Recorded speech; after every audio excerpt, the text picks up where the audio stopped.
के एक नए यूनिट के साथ आज हम आपकी खिदमत में हाजिर हुए हैं।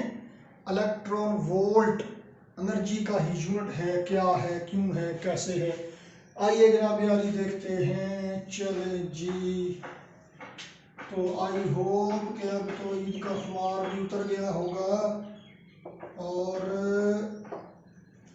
किताबें भी थोड़ी थोड़ी नजर आनी शुरू हो गई होंगी आपको। जनाब यारी ये एक प्लेट है, दिस इज ए प्लेट। एक प्लेट पे पॉजिटिव चार्ज है जनाब और दूसरी प्लेट पे नेगेटिव चार्ज है जी। ओके जी, चलो जी फिर जनाब इलेक्ट्रिक लाइंस ऑफ फोर्स ऐसे हैं, ऐसे हैं, ऐसे हैं, ऐसे हैं, ऐसे हैं और लो जी। तो जनाब यारी एक हमारे पास चार्ज है और पहले मरहले में अभी हम पॉजिटिव चार्ज की एग्जांपल को डिस्कस कर लेते हैं। जनाब यारी अगर आप पहले की तरह इस प्लेट को हमने ए नाम दे लिया और इसको बी नाम दे लिया, यहाँ पोटेंशियल है वी ए और यहाँ पोटेंशियल है वी बी, तो जनाब हमारे पास है एक पॉजिटिव चार्ज। ठीक है जी। जब आप चले दरमियान बनाते हैं, जरा खूबसूरत लगेगा। हाँ जी, तो जनाब अगर आप इस पॉजिटिव चार्ज को फर्क करें क्यू चार्ज है, तो अगर आप ले जाते हैं इसे पॉजिटिव प्लेट की तरफ तो आपको वर्क करना पड़ेगा। जो वर्क आप इस चार्ज पार्टिकल पर जो वर्क करेंगे in displacing it towards the positively charge plate, वही वर्क इसमें स्टोर हो जाएगा किसके तौर पे, पोटेंशियल एनर्जी के तौर पे।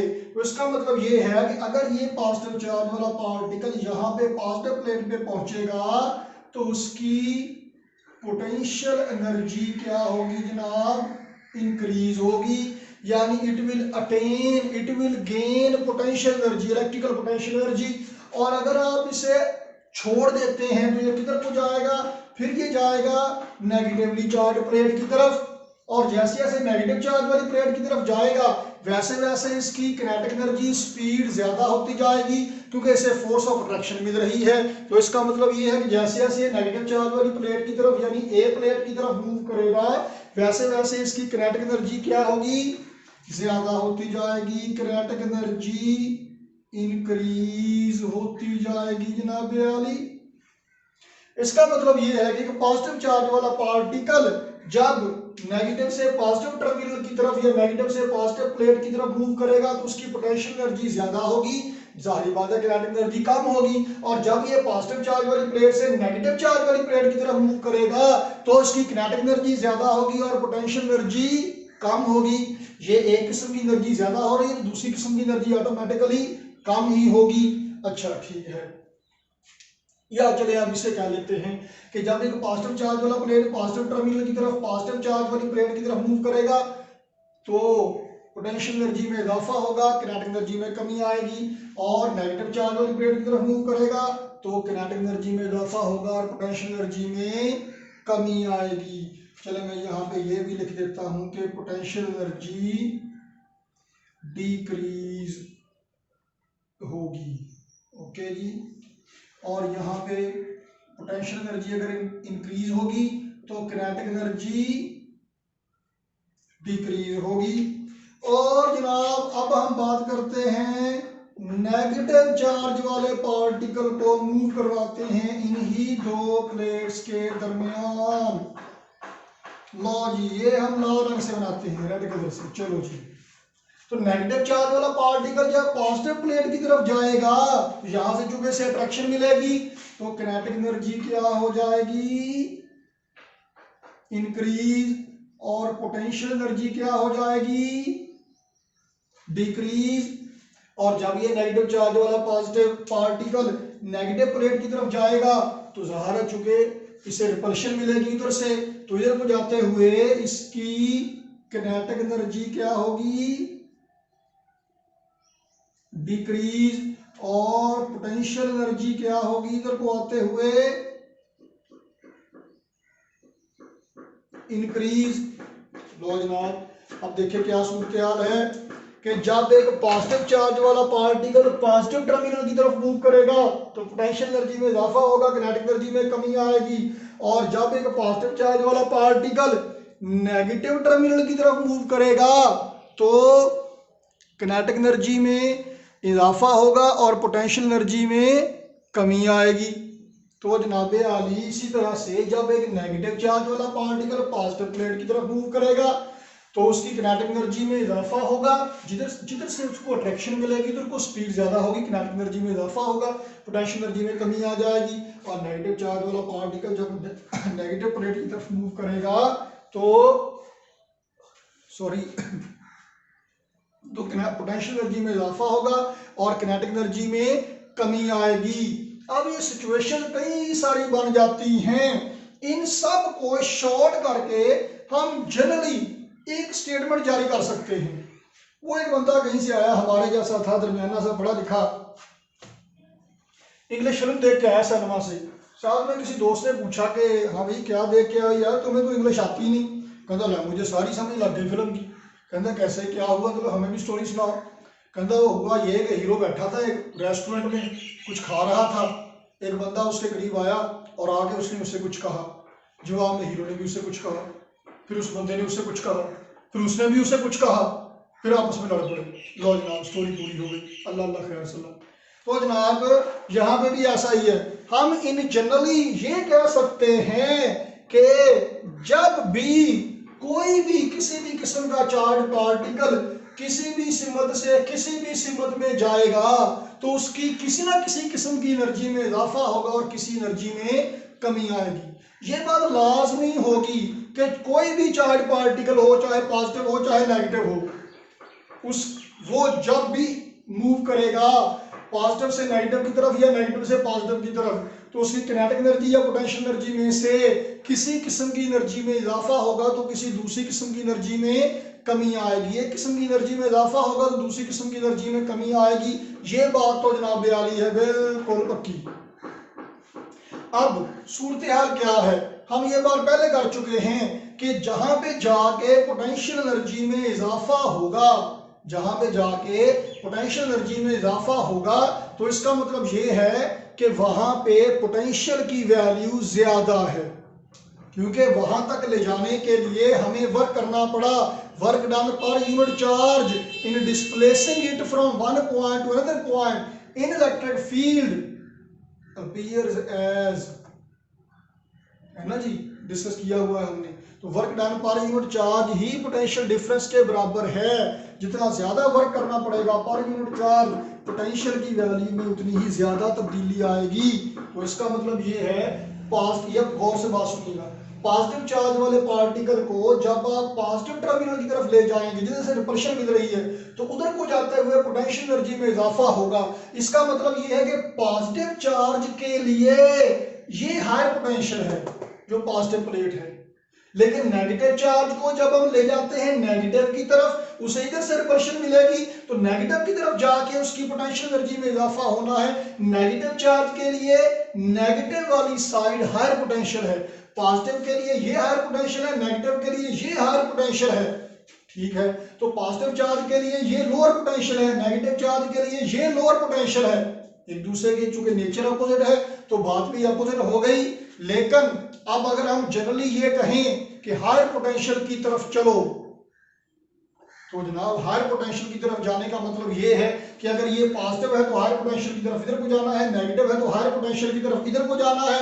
कंफ्यूजन हो सकती है, हम एक बात जनरली डिफाइन कर लेते हैं कि हम ये हायर पोटेंशियल या लोअर पोटेंशियल का कंसेप्ट हम पॉजिटिव चार्ज के लिहाज से डिफाइन कर लेते हैं।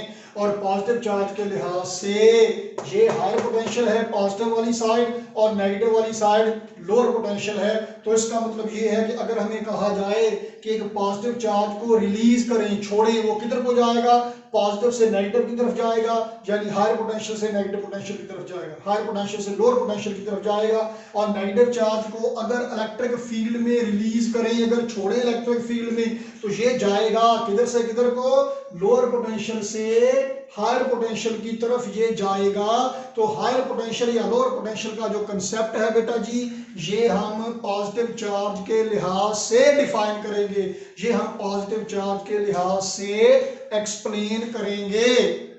तो जनाब अब फिर से सुने कि जब कोई भी चार्ज पार्टिकल इलेक्ट्रिक फील्ड में मूव करता है तो वो किसी ना किसी किस्म की एनर्जी को गेन करता है या लूज करता है। अगर किनेटिक एनर्जी गेन करेगा तो पोटेंशियल एनर्जी लूज करेगा, और पोटेंशियल एनर्जी गेन करेगा तो किनेटिक एनर्जी लूज करेगा।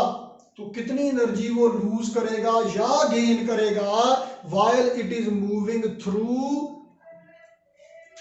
2 points, while it is moving between 2 points through the electric field। जनाब अगर एक चार्ज पार्टिकल, कितना चार्ज है उस पार्टिकल पे, यूनिट चार्ज 1 कूलम कह लें, लेकिन मसला ये है कि 1 कूलम चार्ज स्ट्रेट आपको नहीं मिलेगा ऐसे करके।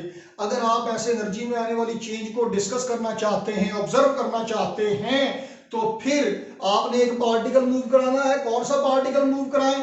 एक इलेक्ट्रॉन आमतौर पे डिस्कस कर लिया जाता है, एक इलेक्ट्रॉन मूव कराएं। एक इलेक्ट्रॉन जब मूव करता है, फार्मूला ये है work done per unit charge, ये यानी के इक्वल टू डेल्टा यू क्या है, चेंज इन पोटेंशियल एनर्जी। तो चेंज इन किनेटिक एनर्जी भी हो सकती है, यहाँ पे पोटेंशियल एनर्जी किनेटिक एनर्जी एक में इजाफा होगा, दूसरे में कमी आएगी, बटा चार्ज। तो delta U is equal to Q delta V. Delta U को सिंपली हम डेल्टा ई लिखते हैं, Q delta V. Delta E क्या है, एनर्जी गेन्ड और लॉस्ट, वो एनर्जी जो गेन की गई, एक्वायर की गई, या एनर्जी जिसका लॉस हुआ। कब? जब एक चार्ज पार्टिकल Q को मूव कराया गया through the potential difference of delta V। अब कौन सा चार्ज पार्टिकल है बेटा जी जो हमने मूव कराना है? हम एक इलेक्ट्रॉन मूव कराते हैं। क्या कराते हैं? इलेक्ट्रॉन मूव कराते हैं।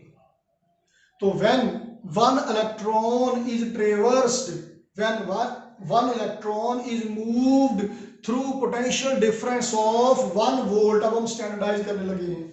When one electron is moved through a potential difference of 1 volt, then the energy acquired or lost, kinetic energy acquire की, potential loss होगी, potential acquire की, kinetic loss होगी, जो भी है।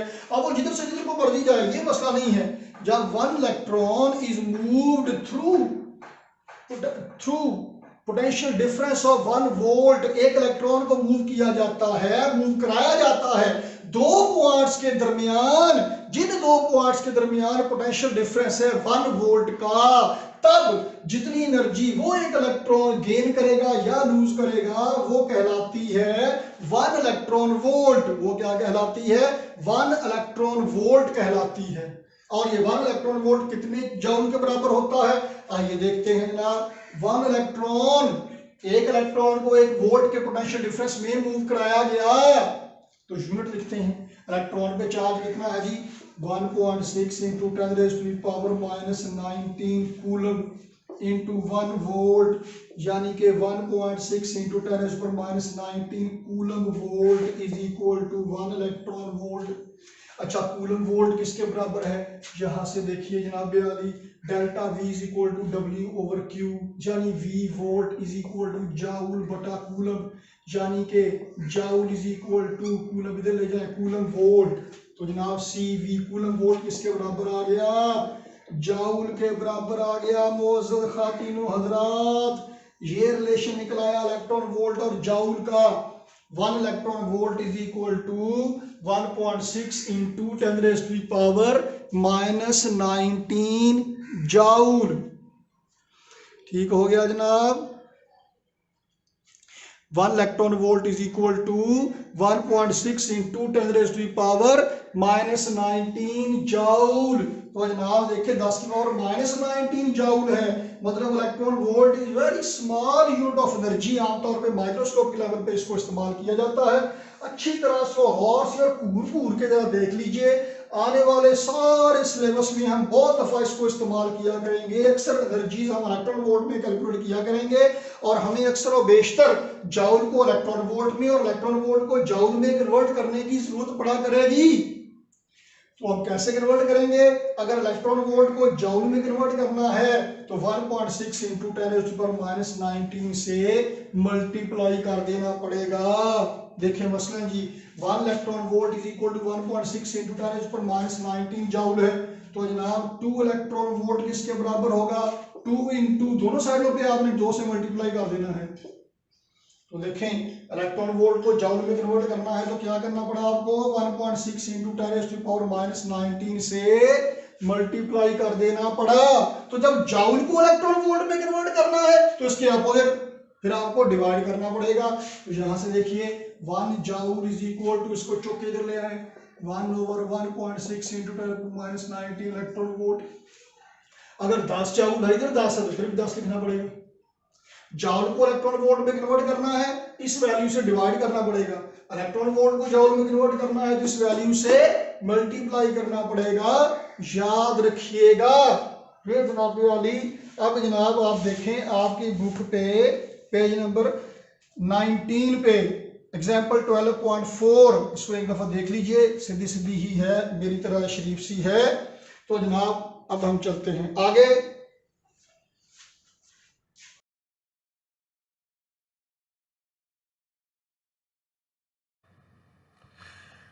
हाँ जी, तो जनाब अगला टॉपिक है हमारा comparison between electrical and gravitational forces.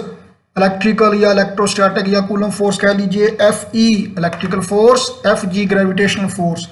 तो बेटा जी इसके कंपैरिजन में सवाल आया करता है कि राइट डाउन सिमिलैरिटीज या dissimilarities between electrical and gravitational forces. तो आपकी और मेरी सहूलत के लिए इनको कंपाइल कर दिया गया है, आपको पॉइंट्स बना के दे दिए गए हैं। क्या है जनाब, पहले हम डिस्कस करते हैं इनकी सिमिलैरिटीज क्या है। इलेक्ट्रिकल फोर्सेस और ग्रेविटेशनल फोर्सेस में सिमिलैरिटी क्या है? बोथ है फोर्स फील्ड्स, इलेक्ट्रिक फील्ड और ग्रेविटेशनल फील्ड दोनों फोर्स फील्ड हैं इसका, और दोनों कंजर्वेटिव फील्ड हैं। मतलब work done along a closed path is zero, work done along a closed path is zero in both cases, और work done is independent of the path followed. Both are produced due to intrinsic properties. Electrical force charges की intrinsic property की वजह से है और gravitational force mass की intrinsic property की वजह से है। दोनों का फार्मूले की शेप सेम है, both follows the same type of formula, K(Q1 Q2 over R square, Gm1 M2 over R square. Inverse square law को दोनों फॉलो करते हैं जनाब, यानी कि force are inversely proportional to square of distance. उसके बाद जनाब दोनों के फार्मूले की शेप सेम है, यही बात जो हमने पहले की अभी। तो fields of both forces have potential, gravitational potential, electric potential दोनों का होगा। दोनों सेंट्रल फोर्सेस हैं, यानी कि the forces act along the line joining the two charges in Coulomb force और between masses in case of Newton gravitational law या gravitational force between the two masses, यानी कि दोनों ही सेंट्रल फोर्स हैं, दोनों फोर्स अमल करती हैं along the line joining the two charges या मैसेस एज द केस में भी। ये तो हो गई जनाब सिमिलैरिटीज। डिसिमिलैरिटीज जनाब आली क्या है? पहली जनाब electric force between the two charges है, gravitational force between the two masses है। एक को FE से लिखते हैं, एक को FG से लिखते हैं। फार्मूला आपके सामने है K(Q1 Q2 over R square, Gm1 M2 over R square. तो जनाब कूलम कांस्टेंट की वैल्यू 9 × 10⁹ न्यूटन मीटर स्क्वायर पर कूलम स्क्वायर है। ग्रेविटेशनल कांस्टेंट की वैल्यू 6.67 × 10⁻11 न्यूटन मीटर स्क्वायर पर किलोग्राम स्क्वायर है। और जो कूलम फोर्स है ये बहुत ही ज़्यादा है वैल्यू में, मैग्नीट्यूड में 10 की ताकत 38 गुना ज़्यादा है electric force as compare to gravitational force, और ग्रेविटेशनल फोर्स तकरीबन 10 की ताकत 38 गुना कम है as compare to electrostatic force between the two charges. आप इस बात को इस तरह से समझ लें, मोटी सी बात है कि मेरा मैस अगर 70 किलोग्राम है और आप जो लेक्चर सुन रहे हैं अगर आपका मैस 50, 55 या 60 किलोग्राम है, तो जितनी हमारे दरमियान ग्रेविटेशनल फोर्स ऑफ अट्रैक्शन है तो वो निग्लिजिबल स्मॉल है, इफेक्टिव है ही नहीं मेरे और आपके दरमियान। अगर हम पे चार्ज आ जाए हमारे मैथ्स का 1000वां हिस्सा भी, फर्ज करें मतलब अगर मेरा मैथ्स 70 किलोग्राम है तो चार्ज मुझ पे आ जाए 0.07 कूलम, आप पे 0.06 कूलम, तो हमारे दरमियान इलेक्ट्रिक फोर्स इतनी ज़्यादा होगी तब भी कि हम एक दूसरे को इतनी शिद्दत से अट्रैक्ट या रिपेल करेंगे कि या तो टक्कर बज जाएगी एक दूसरे में और या फिर रिपेल करके हम बहुत दूर जा गिरेंगे। मतलब ये बहुत ही ज़्यादा है वैल्यू में, अपने असर में, electrical force as compare to gravitational force. तो ये शॉर्ट क्वेश्चन में भी आपको मिलेंगे, अगर ये बुक में नहीं है लेकिन बड़ा इंटरेस्टिंग एक शॉर्ट क्वेश्चन होता है कि फ़र्ज करें कि जितने भी प्लैनेट्स हैं हमारे सोलर सिस्टम में, अगर उन सब पे किसी वजह से चार्ज आ जाए तो क्या होगा।